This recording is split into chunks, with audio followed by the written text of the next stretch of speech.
BTS 방탄소년단이 내놓고 있는 음반, 또 전 세계 음악 시장 흔들고 있죠. 기생충, 오징어 게임, 헤어질 결심, 우리 영화 드라마 지금 선풍적인 인기를 끌면서 이른바 K 컨텐츠 위상 갈수록 높아지고 있습니다. 네, 세계를 휩쓴 한류 열풍에 2021년 한국 콘텐츠 수출액이 14조 원을 돌파했습니다. 사상 최대 금액인데 가전제품 2차 전지 그리고 전기차의 수출액을 넘긴 겁니다.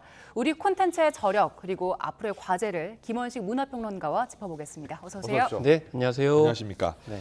자, 우리나라 K 컨텐츠 수출액 2021년 기준이죠, 이게. 네, 14조 원 그렇습니다. 돌파. 예. 예, 이거 어느 정도 액수입니까, 이게?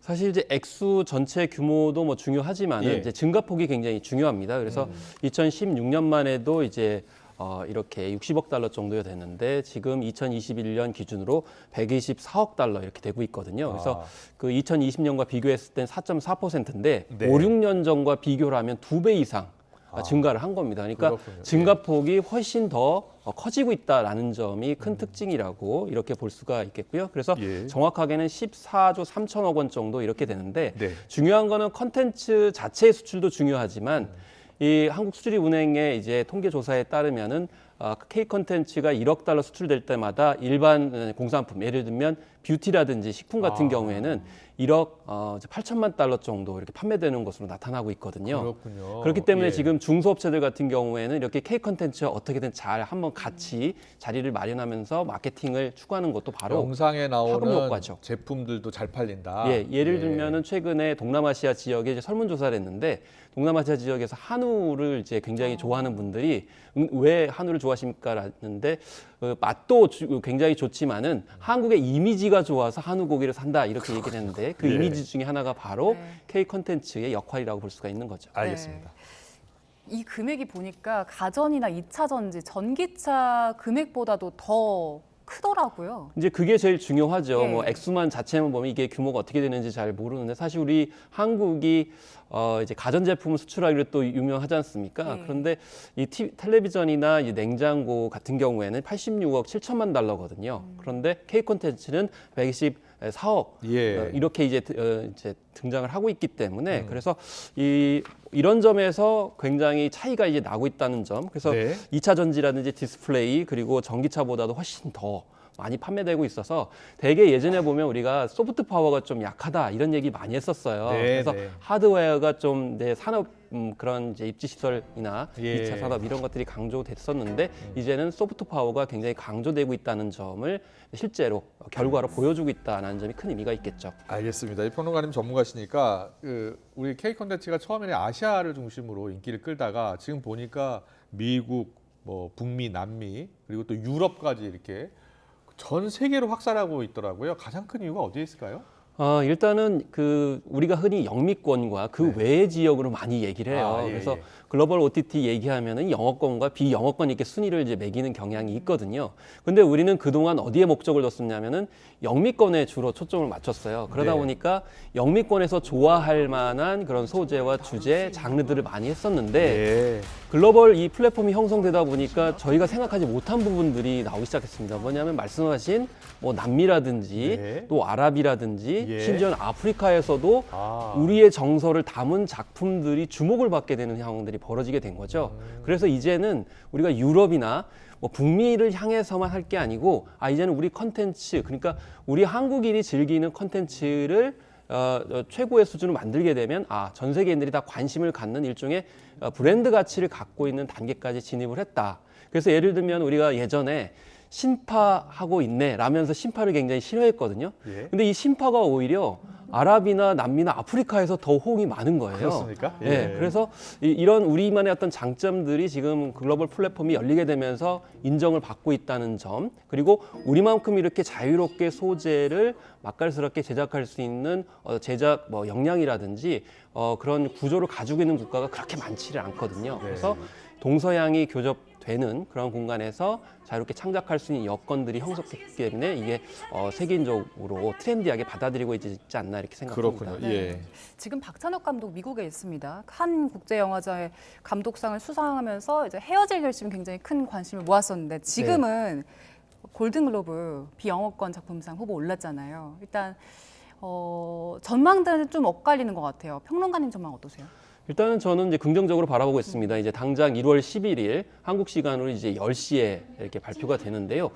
기본적으로 지금 골든글로브가 한국에 대해서 좀 우호적인 분위기가 있다는 게 대체적입니다. 예. 왜냐하면 미나리를 통해서 또 외국어 영화상 받은 적도 있고 또 오징어 게임의 오영수 배우가 여기서 또 조연상을 받은 적이 있거든요. 예. 그리고 지금 골든글로브가 좀 시달리고 있습니다. 왜냐하면 예. 좀 인종차별적인 행태들을 많이 했기 때문에 그래서 이번에도 아마 우리 이 작품 특히 헤어질 결심을 외면하지 못할 것이다. 더구나 이 작품을 내용을 보면은 탕웨이 배우가 등장하고 있고요. 예. 또 박해시가 등장하고 있기 때문에 일종의 다문화 영화거든요.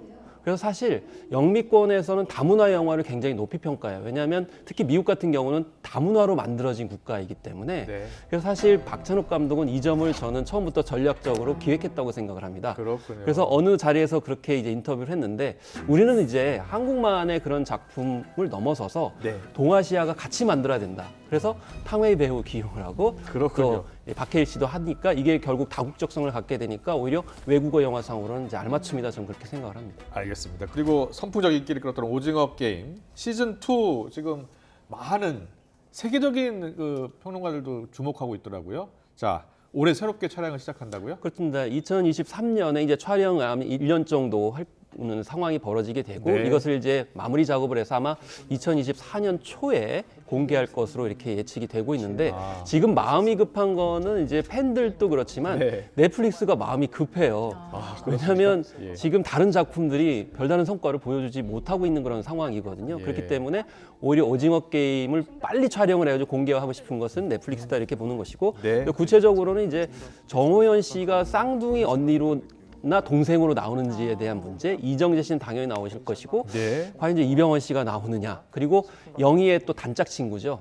철수 로봇이 나온다는데 그 철수 로봇은 어떤 역할을 할 것이냐. 철수 로봇이 나오는군요. 예, 그런 부분들이 이제 감독이 좀 실마리를 줬는데 네. 그런 것들이 좀 더 궁금증을 일으키는 것 같습니다. 네. 그리고 BTS 일단 맏형 진은 입대하면서 나머지 다른 멤버들은 솔로 활동 시작했잖아요. 근데 네, 얼마 그렇죠. 전 그 월드컵 개막식 때 정국 씨가 개막식에서 공연을 했어요. 그 장면은 어떻게 보셨어요?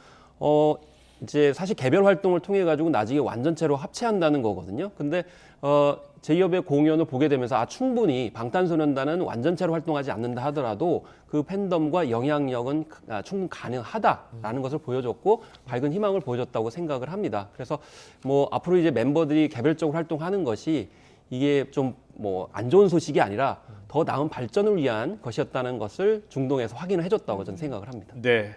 14조 원 엄청난 금액이긴 합니다만 사실은 아바타 영화 하나가 매출액이 수조 원 아닙니까? 그렇습니다. 예. 그런 아직도 상황이기 갈 길이 때문에 먼데 앞으로 네. 우리가 더 성장하기 위해서는 어떤 점들을 짚어봐야 될까요? 일단 뭐 우리 이제 한국에서 네. 해야 될 부분들은 상당히 많이 있지만은 근데 올해 같은 경우는 좀 더 이제 작년에 그런 성과들이 더 확장될 기미가 있습니다. 왜냐하면 넷플릭스를 이제 많이 말씀드렸지만 이상한 변호사 우영우를 비롯해서 예. 한국에서 만들었던 작품들이 굉장히 반응이 좋았습니다. 예를 들면 연모 같은 경우 국제 에미상까지 받았고요. 그렇군요. 뭐 붉은 끝동이라든지 작은 아씨들 그리고 재벌집 막내 아들과 네. 같이 국내에서 제작됐던 드라마들 그리고 우리니까 오징어 게임과는 달리 IP를 다 가지고 있는 작품들이었거든요. 네. 그렇기 때문에 한국에서 저작권을 가지고 있는 작품들도 세계를 누빌 수 있다는 점 그리고 여성 서사가 지금 강해지고 있습니다. 특히 글로벌 OTT 같은 경우는 전에는 장르물 좋아하는 남성분들이 포진했는데 지금 네. 여성분들이 많이 대거가 있어서 요즘에 인기 있는 작품들이 다 여성 주인공, 여성 서사가 굉장히 강해요. 또 K-팝 같은 경우에도 지금 뭐 블랙핑크는 네. 말할 것도 없고 뭐 느르세라핌이라든지 뉴진스 그리고 에스파 이르기까지 다양한 4세대 걸그룹들이 활약을 하고 있기 때문에 네. 그런 두 가지 점에서 좀 더 우리가 잘할 수 있는 부분들을 강화하고 지원하면서 격려하는 노력들이 좀 필요하다고 생각합니다. 알겠습니다. BTS, 뭐 기생충, 또 오징어 게임, 그렇죠. 헤어질 결심 올해도 세계적으로 아주 인기를 끌 수 있는 그런 작품 나왔으면 좋겠습니다. 오늘 말씀 잘 들었습니다. 김원식 문화평론가와 함께 짚어봤습니다. 잘 들었습니다. 네, 감사합니다.